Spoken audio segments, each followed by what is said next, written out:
what it means. Crossover on Giannis and hits. Plus the foul. Oh, put down by Blake Griffin. Able to stuff it.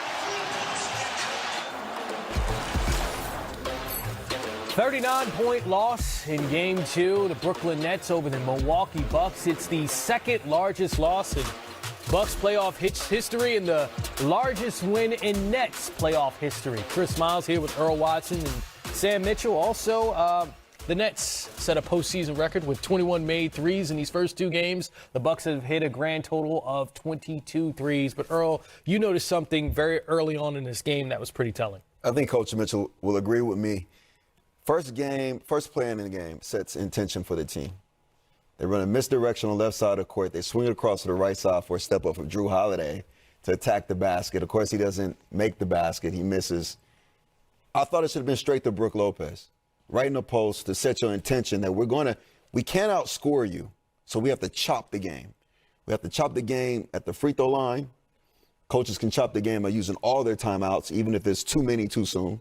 And we have to stay close with little hitters and counters. And coming out of timeouts, which we call ATOs, we have to change up our defense to throw off your set. We have to find ways to battle many battles in this game. Because if you let it flow, Coach, the Bucks beyond the three were a minus 39. They're not going to outscore them or shoot them. Not going to outshoot. The team is too talented. Look. When you look at these two games right here, and again, 9 free throw attempts if you're Milwaukee, 9, you have no rim protectors. They started the game early. Kevin Durant got stuck on Brook Lopez. They went to him one time. Brook Lopez just reeled into the lane, little easy jump hook, boom, no resistance. Milwaukee was determined to shoot threes, and what I was thinking about, Chris and Coach, when I was sitting there watching the game, you got guys that come to the game like Brent Forbes and stuff. Their identity is shooting the three. They come in looking for three-point shots. They don't come in and look at the game and say, look, we have an advantage there, we have an advantage there. They come in thinking, I got to do what I do best, and that's jack up threes. And right now, if the Milwaukee Bucks is going to play this way, think about this. Kyrie Irving and Kevin Durant at one point at the start of the second quarter was sitting on the bench. Brooklyn had 5 guys on the floor. I couldn't tell you the name of 3 of them. All right? They had 5 guys. And I'm sitting here watching the game and saying, Drew Holiday, Giannis, and Chris Middleton on the floor. And they're getting beat without Durant and Kyrie Irving on the floor. Brooklyn won every quarter in this game tonight. Every quarter. Milwaukee never had a chance. So, Coach, we sit up here and we talk about game plans and what one team has to do. But if you're not going to take advantage of a huge size advantage, and then Brooklyn is not going to fight you when you drive to the basket. They're not going to give any resistance on post-ups.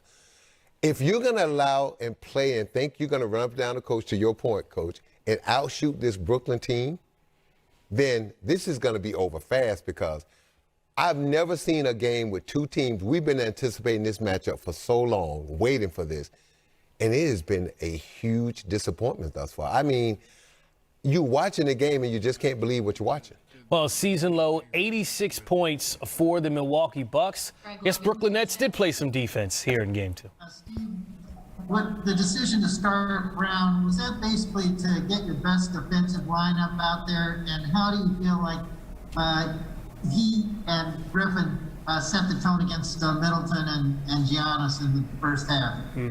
Yeah, like I said, they really came out and played well to start the game. A lot of energy, a lot of fight, and Blake's been playing very well and doing all the little things, and we know Bruce does that as well. So just their energy and fight, I think, was fantastic. It's contagious, and I thought the whole group really performed well out the gates.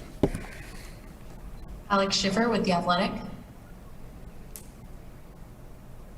Hey, Steve, you said a couple months ago how there were certain guards that would laugh you out of the gym if you asked them to screen the way Bruce does for you guys. I mean, you seem to cause the Bucks defense a lot of problems with that. Just can you kind of speak to what his impact was on that tonight? Yeah, it's a rare skill for a guard to screen and roll like that. He's quick. He's smart, he screens, and he also gets in and out quickly. So he makes it very difficult to defend because of his pace. And then when he does get the ball, he's really skilled at rolling and making a play or drawing the defense and passing to his teammates. So it's really unique to have a guard be able to pick that up and do it so well and almost seamlessly. He did it from day one when we asked him to do that. Almost naturally, so it's very. It's valuable and it's impressive, and he's just been a really great piece for us.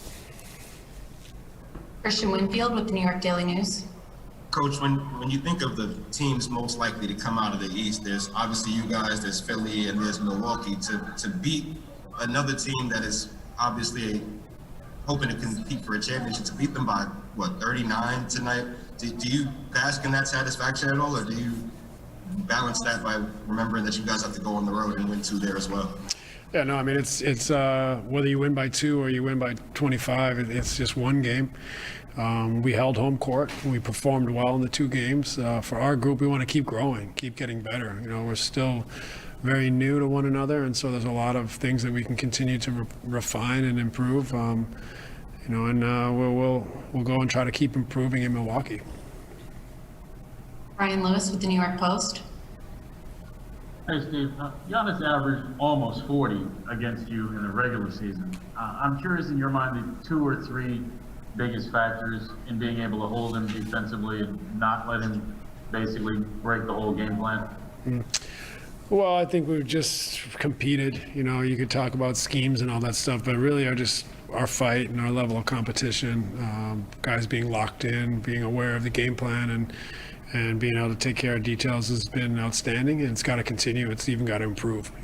They're gonna raise their level, and we got to raise ours as well.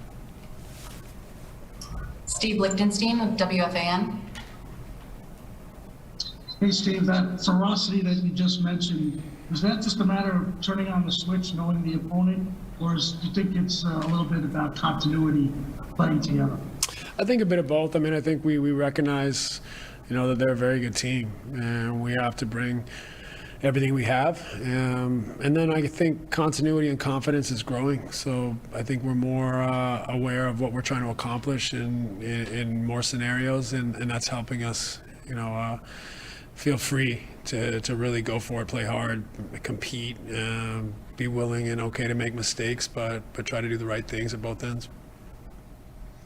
Mike Vaccaro with the New York Post.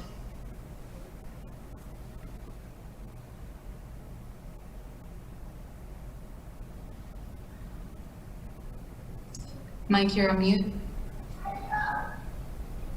you hear me now? Sorry. Yep. Steve, obviously you sat here and answered 1,000 questions from us about defense all season long.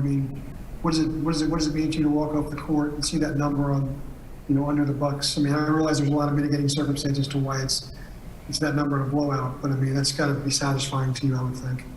Yeah, of course. The guys have worked hard at it this year, trying to find, our best kind of level defensively, what works for us, how we can refine and improve it.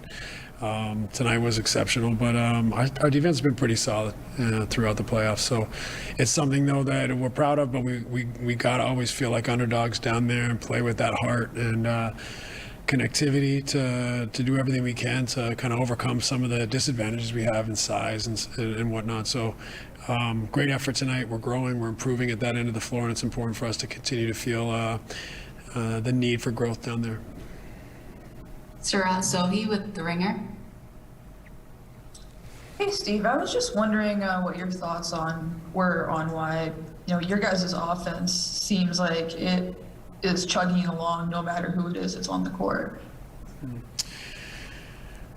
Yeah, well, it's. I don't want to overstate why that's happening right now, but I think we've just tried to preach a philosophy. We have our sets, we have our actions, but really more than anything, try to preach a way of playing, and that is to make quick decisions, move the ball, space the floor, play off one another in an intelligent way, and just I think the cohesion and feel for one another's grown. I think we understand the way, or increasingly understanding the way that different lineups need to play with one another, and trying to be as philosophical philosophical in our approach as much as anything, rather than being, too scripted. And so they've grown into that. And I think that right now you're seeing a team that's just starting to find that cohesion, no matter who's on the floor. Stephen Bondi with the New York Daily News. Hey, Coach, you obviously saw a lot of KD in Golden State, and even before that, OKC. And I'm thinking about that play at the end of the third quarter when he blew past Giannis. I mean, how close is he physically to what he was back then, even post Achilles surgery? Yeah, I mean, it's really hard to tell the difference. He's not only executing at that level, but he's able to play the minutes and able to sustain such a high level of efficiency. So it's hard to say that he has any dip at this point. And his game's picked up as we go. He's gotten, I think, more reps, more comfort, and especially defensively and on the boards and some of the things that, when you're a player that hasn't played for a long time and you're a scorer like that, you're going to focus on trying to get that back first. And so he did that, and then he started to pick up the other parts of his game. And so he's, it's very difficult to distinguish, him now opposed to before the surgery. Thanks so much, Coach. We appreciate it. Thanks. Good night, everyone. Thanks, Steve. Mike Budenholzer's team has made a grand total of 14 threes in the first 2 games. The Nets again set a franchise playoff record with 21 tonight. There's certain places we want to attack, certain guys we want to attack with. And we didn't play very well overall. First quarter, the whole game. So I think we got to play better from start to end. There were obviously a lot of moments where Giannis had the ball in the middle of the floor. How do you either open up space, get him to be a little bit more aggressive? How do you kind of free things up for him? Yeah, no, I mean, we need Giannis to be aggressive. He needs space to operate and work. It's something we've been doing all year. We got to, just work on it, make the spacing a little better for him, for Drew, for Chris. Defensively, obviously, you guys are trying to go over the top of those screens.